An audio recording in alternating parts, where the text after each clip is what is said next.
V senci evropske zgodovine se skriva ime, ki že stoletja buri duhove. Ime, ki se pojavi, izgine in se znova vrne v povsem drugačni podobi. Kdo so bili ti ljudje? Zakaj so najstarejši zapisi o njih tako nejasni? In kako je mogoče, da se resnica skriva prav tam, kjer je nihče ni pričakoval? V tem dokumentarcu stopimo na sled ene največjih zamolčanih skrivnosti Srednje Evrope. Ko sestavimo drobce pozabljenih virov, se razkrije zgodba, ki lahko pretrese vse, kar smo mislili, da vemo. Zgodba, ki je stoletja čakala, da jo odkrijemo.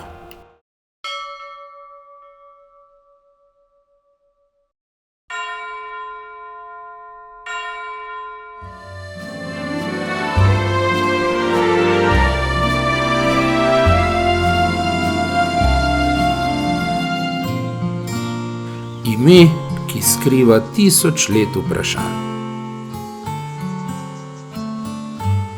Človeške skupnosti si skozi zgodovino nadenejo mnoga imena, a le redko katero med njimi sproži toliko vprašanj, sporov in interpretacij kot ime Hrvati oziroma Horvati, šele od sredine 19. stoletja naprej krajše Hrvati. Znani hrvatski jezikoslovec Ranko Matasović je leta 2019 zapisal: o izvoru imena Hrvat vemo vse in hkrati nič. Po 1000 letih razprav je to ime ostalo ena največjih zgodovinskih ugank Srednje Evrope. Toda ko pogledamo najstarejše pristne vire brez poznejših političnih preoblek, dobimo presenetljivo jasno sliko.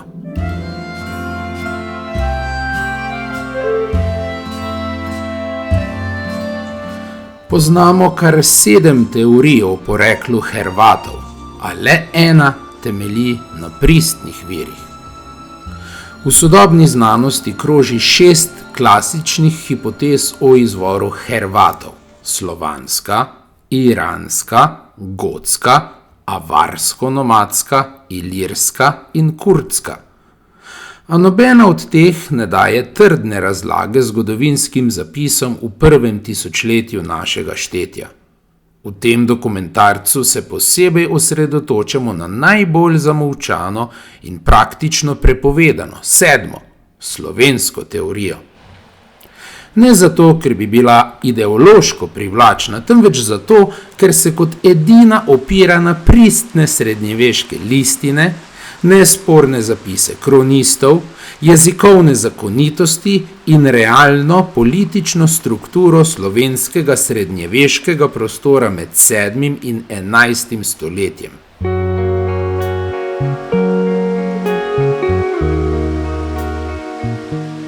V prvem tisočletju so bili Hrvati poseben vojaški sloj Slovenov ali Slovencev. Niso bili niti narod, niti gens, niti etnos. Bili so straža, mejni bojevniki, graničari in telesna varda oziroma garda slovenskih vojvodov.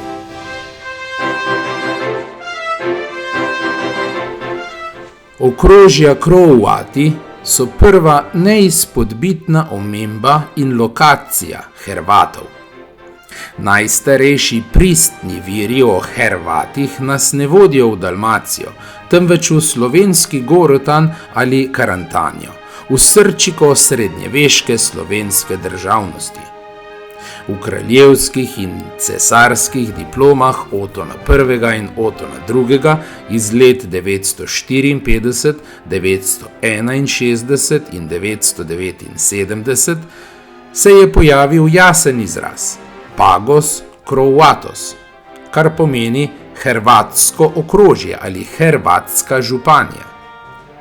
Gre za prve ohranjene, povsem avtentične in diplomatično nesporne zgodovinske listine o Hrvatih.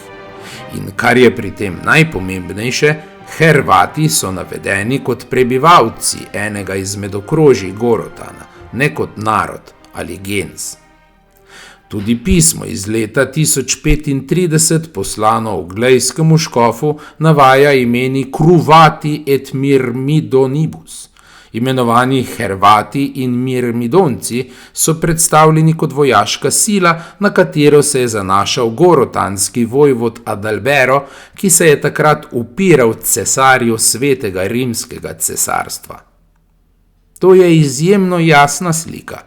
Hrvati so v Gorotanu predstavljali elitno vojaško enoto, podpornike slovenskega gorotanskega vojvoda, specializirane za obrambo in vojaške operacije.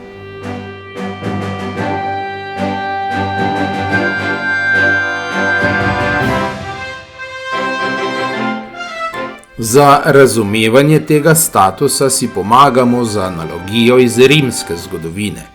V letopisih kraljestva Frankov beremo, kako so pretorijanci osebna telesna garda oziroma straža vojvoda Borne, kako so ga rešili iz zasede vojvoda Ljudevita v obdobju njegove protifrankovske kramole leta 819. Pretorijanci niso bili gens ali narod, bili so udarna telesna garda, izurjena v boju. Bili so hervardi, udarni stražari dalmatinskega in liburnijskega vojvoda Borna. Ista struktura se kaže pri vseh Hrvatih, o katerih za tem obdobjem poročajo zgodovinski viri. Hrvati so v srednjem veku varovali meje, služili kot vojvodska telesna garda oziroma straža, živeli v posebnih okrožjih ter se urili in delovali kot poseben vojaški red. Vse to so značilnosti družbenega sloja ali stanu, ne naroda. Bili so torej vojaški družbeni sloj slovenskega naroda.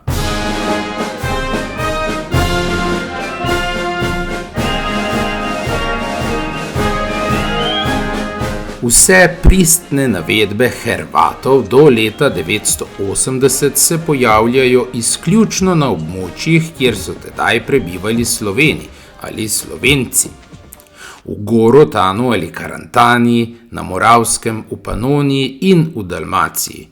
Njihov pojav je povsod isti. Hrvati so povsem očitno bojevniška organizacija Slovenov.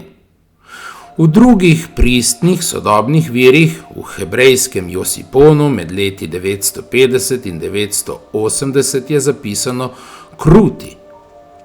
V arabski kozmografiji Al-Masudija 950 Al-Kurwatin, v anglosaksonskem Orosisu pa Horoti.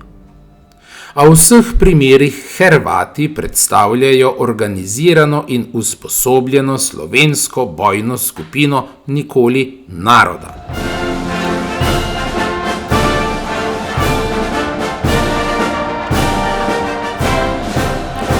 Tu pridemo do ključne točke. Če bi se Hrvati res preselili v Dalmacijo že v času cesarja Heraklija med letoma 610 in 641, bi morali biti vidni že v tistih časih.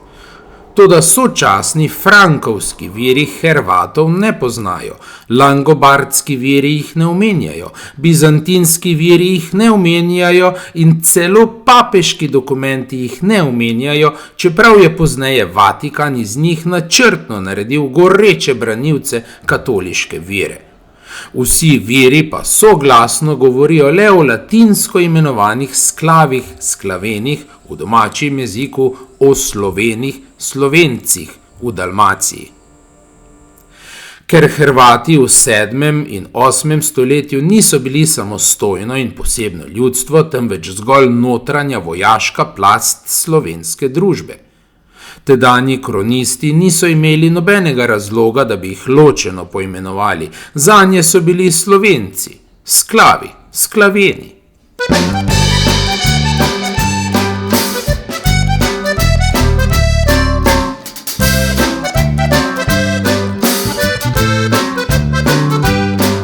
Edini zgodovinski vir, ki govori o prihodu Hrvatov v Dalmacijo, je De administrando imperio, skrajšano Dai. A ta je nastal šele 300 let po domnevnem prihodu Hrvatov.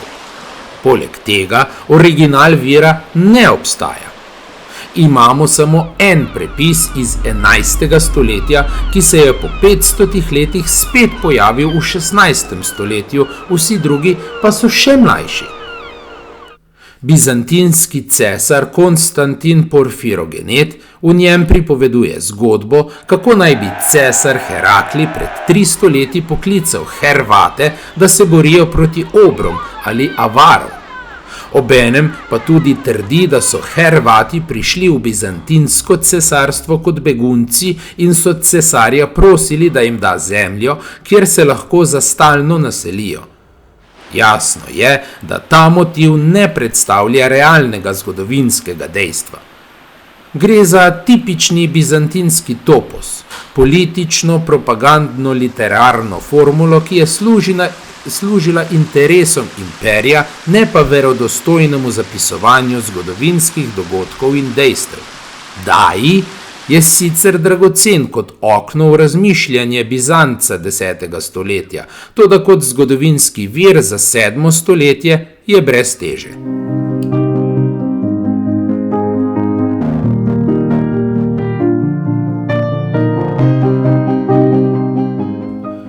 O prihodu Hrvatov torej sploh nimamo nikakršnega realnega oziroma verodostojnega vira.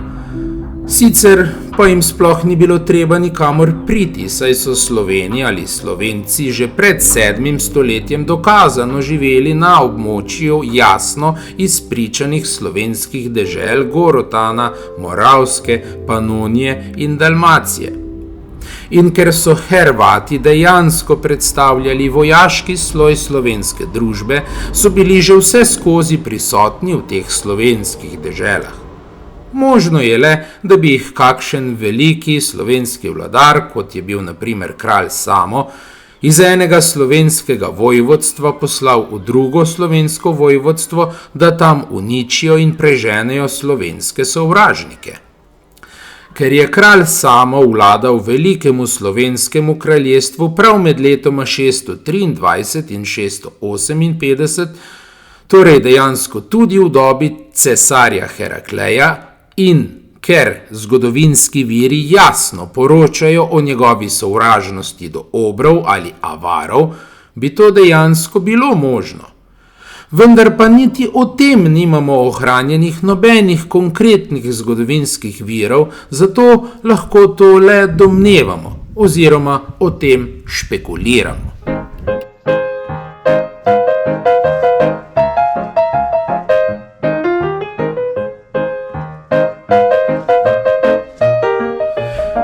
Prvič v zgodovini se je ime Hrvat začelo uporabljati kot narodno ime šele v 16. stoletju pod vplivom Vatikana, katoliške obnove ter jasnih političnih interesov dobe protireformacije.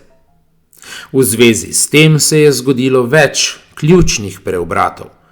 Leta 1393 je Vatikan najprej tedanjo cerkveno deželo Slovenijo, provinčija Sklavonija, načrtno preimenoval v deželo Dalmacijo, provinčja Dalmatija. V 16. stoletju so nastali pozni prepisi Trpimirove listine z izrazom Dux Croatorum. Najstarejši prepis je iz leta 1568. Več kot 700 let po Trpimirju. Hrvaška zgodovinarka Nada Klajić in drugi strokovnjaki zgodovinske vede, ki se imenuje diplomatika, so nedvoumno pokazali, da Trpimirova listina v današnji obliki ni avtentična, temveč gre za ponaredek. To dejansko pomeni, da je tudi tako imenovani rojstni list Hrvatov in hrvatske državnosti ponaredek.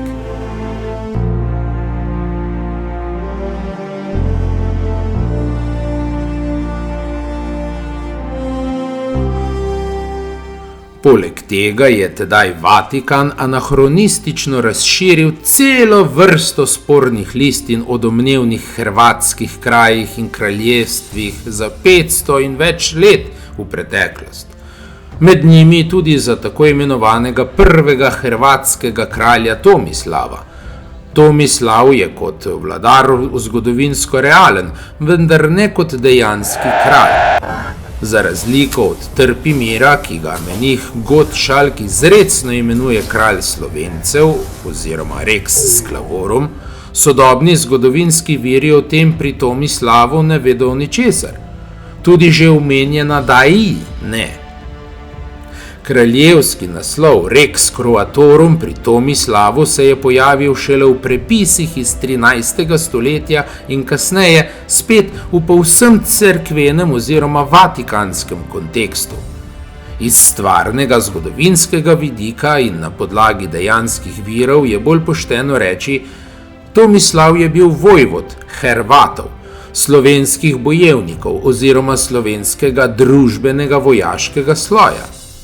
Tomislavovo domnevno kronanje na Duvnu in natančna letnica kraljestva 925 sta več kot očitno mitološka konstrukta 19. in 20. stoletja, uporabna za jubileje in sodobno hrvaško nacionalno simboliko. Leta 1656 je sveta rota v Rimu jasno razsodila v prid hrvatskim interesom. Ta odločitev Vatikana pa je odločilno preusmerila razvoj celotnega območja Stare planine, po turško imenovane Balkan. Tedaj je bil v Rimu z jasno podporo Vatikana organiziran krog učenjakov, ki so načrtno oblikovali nov katoliški hrvatski narod.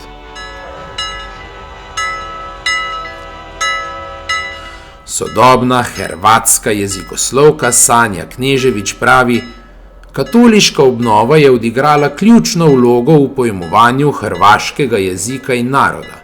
In res, šele v tem obdobju se hrvatsko ime postopoma načrtno razširi med Slovence na velikem območju od Jadranskega morja do reke Drave.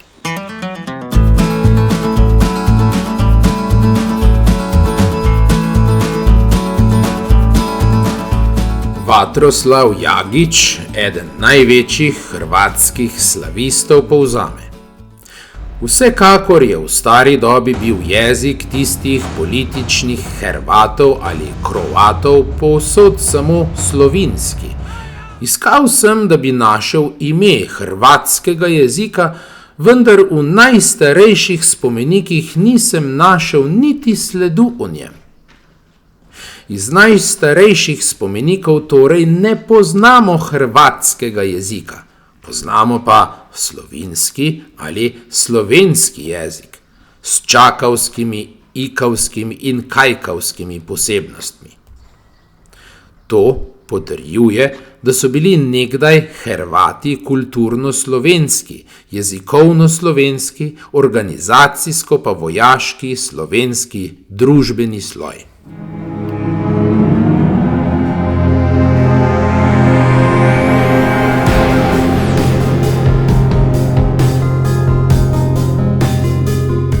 Od 15. do 18. stoletja so se v nekdanjo srednjeveško slovensko kraljestvo oziroma Slovenijo, v bezjaško in dalmatinsko ali primorsko, množično zatekali srbski, bosenski, grški, albanski in morovlaški ter vlaški priseljenci, ki so tja bežali pred osmanskimi Turki. Ti valovi beguncev so močno preoblikovali domorodno prebivalstvo in njegovo jezikovno sliko v izraziti smeri od slovenskega proti srbskemu jeziku. Vrhunec pa je prišel leta 1850 z Dunajskim književnim dogovorom, ko je bil slovenski kajkavsko-čakavski prostor izrinjen, kot knjižna norma pa načrtno prevzeta štokavščina, kar je vodilo v nastanek tako imenovanega srbo-hrvaškega knjižnega standarda v Jugoslaviji. Tako se je oblikoval moderni hrvaški narodni identitetni prostor, ki pa je po izvoru zelo mlade starosti.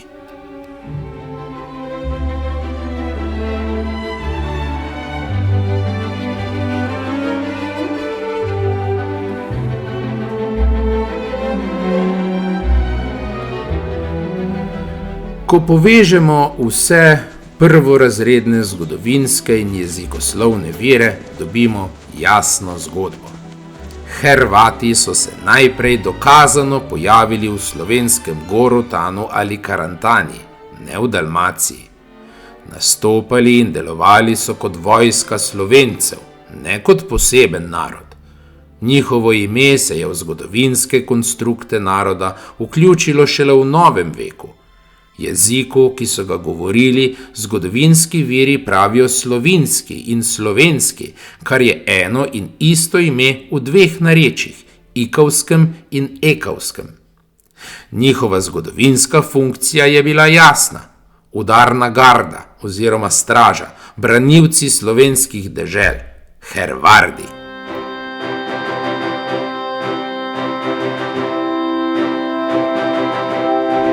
To je izvorna zgodba Hrvatov. Zgodba, ki so jo stoletja dolgo prekrile politične, cerkvene in nacionalne reinterpretacije, a ki se v najstarejših virih jasno razkriva kot zgodba slovenskega vojaškega sloja. Ta zgodba najverjetneje ni najbolj všeč niti Slovencem, niti Hrvatom, saj so bili prvi zaradi očitnega delovanja Vatikana zelo oslabljeni in prizadeti, drugi pa bi skoraj postali Srbi, kar zagotovo ni bilo všeč niti njim. Najslabše pri tem je ne poznati prave zgodovine, saj nas to lahko popolnoma brez potrebe vodi v nove medsebojne konflikte, kajti po svojem izvoru smo tako Slovenci kot Hrvati dejansko Slovenci.